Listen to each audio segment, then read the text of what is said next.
নমস্কার বন্ধুরা, আমার চ্যানেলে আপনাদের সকলকে স্বাগত। এই গরমে ঠান্ডা কিছু বানানোর জন্য আজকে আমি নিয়ে নিয়েছি পুদিনা পাতা, কাঁচা লঙ্কা, আর এখানে নিয়ে নিলাম ডাস্ট চিনিটাকে আমি ডাস্ট করে নিয়েছি, তাহলে কি হবে খুব তাড়াতাড়ি মিশে যাবে। আর নিয়ে নিলাম বিট লবণ, মজিতো জুস, আর নিয়ে নেব একটু চাট মশলা, আর এখানে সোডা ওয়াটার নিয়েছি। তো বুঝতেই পারছেন আমি আজকে কী বানাতে যাচ্ছি।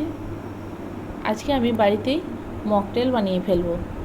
তো এখানে সমস্ত উপকরণগুলি প্রথমেই রেডি করে নিয়েছি, আর একটা বড় জারের মধ্যে নিয়ে নিয়েছি সোডা ওয়াটার, আর তারপর দিয়ে দিলাম মজিতো জুস। এখানে মজিতো জুস দেওয়ার পর স্বাদ মতো দিয়ে দেবো চিনি, যেটা ডাস্ট করে রাখা ছিল আগে থেকেই। তারপর দিয়ে দেব এর মধ্যে বিট লবণ। তো এখানে সমস্ত উপকরণ দিয়ে দেওয়া হয়ে গেছে। এখন লেবুগুলো খুব ভালোভাবে নিকড়ে রস বের করে নিতে হবে। তো এখানে লেবুগুলো বেশ ভালোভাবে আমি প্রথমে নিকড়ে নেব। তারপর এর মধ্যে দিয়ে দেব বেশ কয়েকটা পুদিনা পাতা কুচি করে।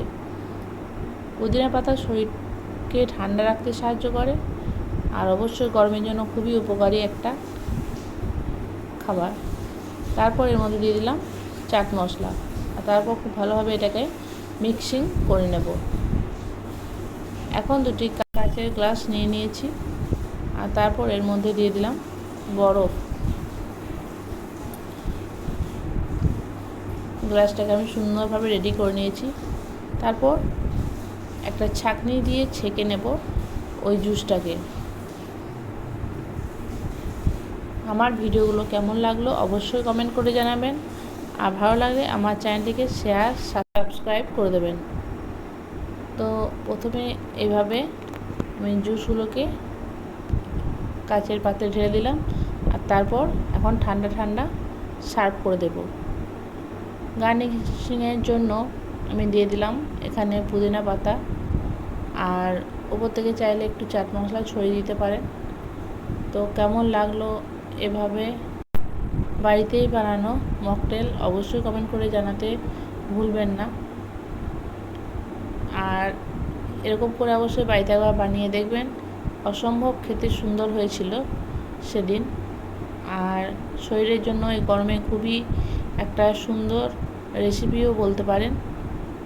তো কমেন্ট করে জানাবেন অবশ্যই।